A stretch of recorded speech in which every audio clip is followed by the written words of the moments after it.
Assalamualaikum warahmatullahi wabarakatuh. Bismillah, alhamdulillah, la haula wala quwata illa billah, amma ba'du.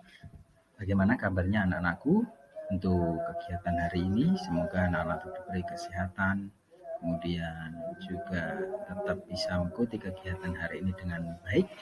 Baik, untuk kegiatan hari ini kita akan membahas di semester 2 ini, semester genap. Nanti ada beberapa materi yang harus kita bahas, tapi sebelumnya sebelum mulai pembelajaran hari ini, kita mulai dengan berdoa terlebih dahulu dengan membaca Bismillahirrahmanirrahim.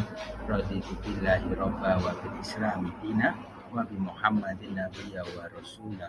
Rabbi zidni ilma warzuqni fahma. Rabbi shrah li sadri wa yassir li amri wahlul 'uqdatam min lisani yafqahu qawli. Rabbana la ilma lana illa ma 'allamtana innaka antal alimul hakim. Baik, sebelumnya kita belum masuk ke materi inti,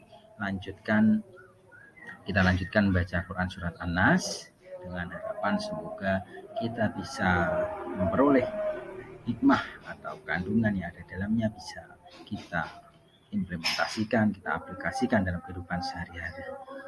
Kemudian tidak lupa kita untuk menyanyi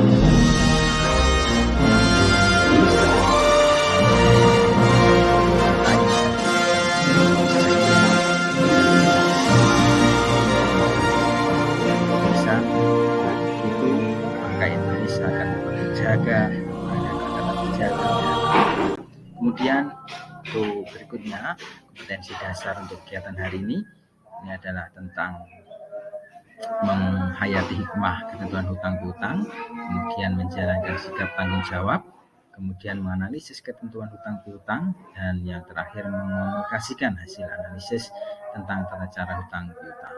Tujuan pembelajaran, ada beberapa tujuan pembelajaran untuk kegiatan hari ini anak-anakku. Melalui kegiatan ini anak-anak diharapkan dapat menganalisis pengertian hutang piutang dengan baik dan benar. Kemudian anak juga dapat menganalisis ketentuan hutang piutang. Selanjutnya anak juga dapat menganalisis rukun dan syarat hutang piutang. Kemudian dilanjutkan dengan mengevaluasi tambahan dalam hutang piutang seperti apa nanti dalam Islam aturannya.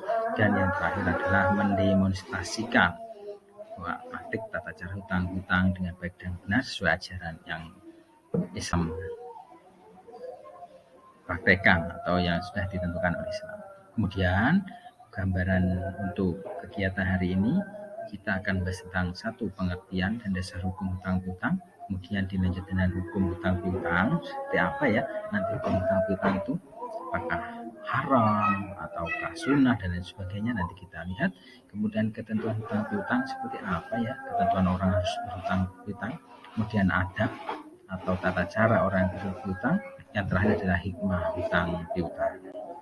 Baik, dari gambaran tadi, coba anak-anak pikirkan apa yang anak ketahui tentang hutang piutang. Assalamualaikum. Yuk jadi bagian dari kebaikan dengan mendukung Musa Official Store. Jangan lupa di follow ya teman. Ini disuruh untuk melakukan proses jual beli. Ada beberapa hal dari proses jual beli ini timbul suatu hutang piutang di dalamnya. Simak bersama-sama. Bani, ayo makan itu. Baik, setelah menyimak video yang ada, kita akan membahas tentang pengertian hutang piutang. Hutang piutang atau qard, mempunyai atau dain istilahnya. Ini adalah menurut bahasa, menurut terminologi, menurut istilah itu adalah bahwa akad hutang piutang adalah memberikan sesuatu kepada seseorang dengan perjanjian bahwa dia akan mengembalikan sesuatu yang diterimanya dalam jumlah yang sama dalam jangka waktu yang sudah disepakati. Itu hutang piutang. Kemudian hukum hutang piutang ini fleksibel anak-anak. Hukum hutang piutang itu dapat dilihat dari situasi dan kondisinya. Pada dasarnya hukum hutang piutang adalah mubah atau boleh. Namun di beberapa kasus nanti hutang ini bisa menjadi haram, kemudian bisa menjadi boleh, bisa menjadi sunnah dan lain sebagainya. Ini silakan disimak. hukum orang yang berhutang itu boleh karena dia ingin menghutang, dan hukum orang yang menghutangi hukumnya adalah sunnah, dia mendapatkan kemuliaan, dia mendapatkan pahala. Kemudian ada hukum orang yang berhutang itu menjadi wajib, dan hukum orang yang menghutangi juga wajib. Karena apa? Ini karena ada suatu kasus. Jadi karena sangat membutuhkan. Orang yang berhutang itu sangat membutuhkan untuk keperluannya, untuk pengobatan dan lain sebagainya. Sedangkan orang yang dihutangi dia punya dan dia wajib istilahnya membantu karena dia sangat membutuhkan.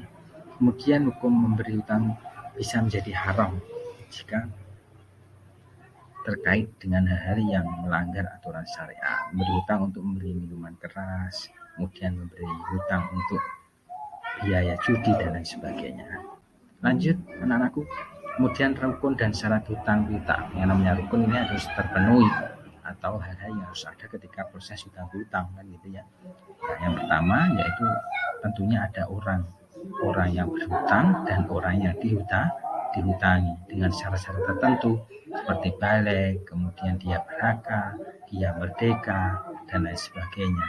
Kemudian ada harta yang dihutangkan dengan kadar yang jelas, sifatnya bisa dilihat, bentuknya dan sebagainya. Terakhir adalah ijab qabul atau ucapan atau kesepakatan. Kemudian ketentuan hutang piutang sangat dianjurkan untuk ditulis. Ini untuk menjaga agar tidak merugikan salah satu pihak. Makanya hutang piutang itu diwajibkan untuk tertulis walaupun itu hal yang mungkin hutangnya sedikit dan dianggap sepele. Kemudian pemberi hutang tidak boleh mengambil keuntungan atau manfaat dari orang yang berhutang. Jangan memberi tambahan kepada orang yang berhutang, karena itu akan semakin memberatkan, semakin menyiksa orang yang berhutang. Kemudian melunasi hutang dengan cara yang baik bagi orang yang berhutang dengan niat baik dan akan melunasinya, tidak berhutang kecuali dalam keadaan darurat atau mendesak. Kemudian jika terjadi keterlambatan karena kesulitan keuangan dari orang yang memberi hutang, itu memberi kelonggaran waktu, memberi kelonggaran terhadap orang yang berhutang tersebut agar nanti sedikitlah ada waktu untuk mencari uang atau selainnya. Kemudian segera melunasi hutang bagi orang yang berhutang, dan ini adalah hal yang dianjurkan karena orang yang berhutang itu walaupun nanti sampai meninggal sampai akhirat akan tetap diminta bertanggungjawaban. Berikutnya anak-anak, adab hutang piutang. Karena tata cara orang yang mau berhutang itu harus ada, karena kita akan meminjam pada orang lain. Seorang yang memberikan hutang tidak mengambil keuntungan, kemudian menulis perjanjian secara tertulis dan ada saksi. Seorang yang berhutang harus berniat dengan sungguh-sungguh untuk melunasi hutangnya, kemudian berhutang pada orang yang berpenghasilan halal. Yang berikutnya berhutang dalam keadaan darurat atau terdesak. Baik, dilanjut dengan hikmah hutang piutang. Ada dua jenis nanti, orang yang berhutang dan orang yang berhutang. Jadi orang yang memberi hutang dan orang yang berhutang. Ada beberapa hal, orang yang memberi hutangan nanti menambah rasa syukur kepada Allah, kemudian menumpuk sikap peduli, kemudian juga menumbuhkan rasa solidaritas. Itu untuk orang yang memberi hutang. Kemudian bagi orang yang berhutang nanti menguji kesabaran dan keimanan, kemudian beban hidup menjadi lebih ringan karena mendapat bantuan, bisa membantu terpenuhi kebutuhan hidupnya, dan juga bisa membuka suatu lapangan pekerjaan atas hasil uang modal hasil hutang itu tadi. Lanjut anak-anak. Kemudian kesimpulan untuk kegiatan hari ini adalah hutang piutang atau qard atau dain itu menurut bahasa, kemudian menurut istilah yaitu bahwa akad hutang piutang adalah memberikan sesuatu kepada seseorang dengan perjanjian bahwa dia akan mengembalikannya. Ini kata kuncinya. Yang diterimanya dalam jumlah yang sama dan dalam jangka waktu yang sudah disepakati. Dan hukum hutang piutang itu fleksibel sesuai dengan kondisi yang ada. Hukum hutang piutang 2 orang, kemudian harta yang dipiutang, serta ketentuan atau istilahnya sigotnya, ucapannya. Dan yang terakhir ada hutang piutang, seorang yang memberikan hutang tidak mengambil keuntungan, kemudian menulis perjanjian hitam atas putih, termasuk adabnya. Kemudian yang terakhir, segera melunasi hutang yang telah kita lakukan.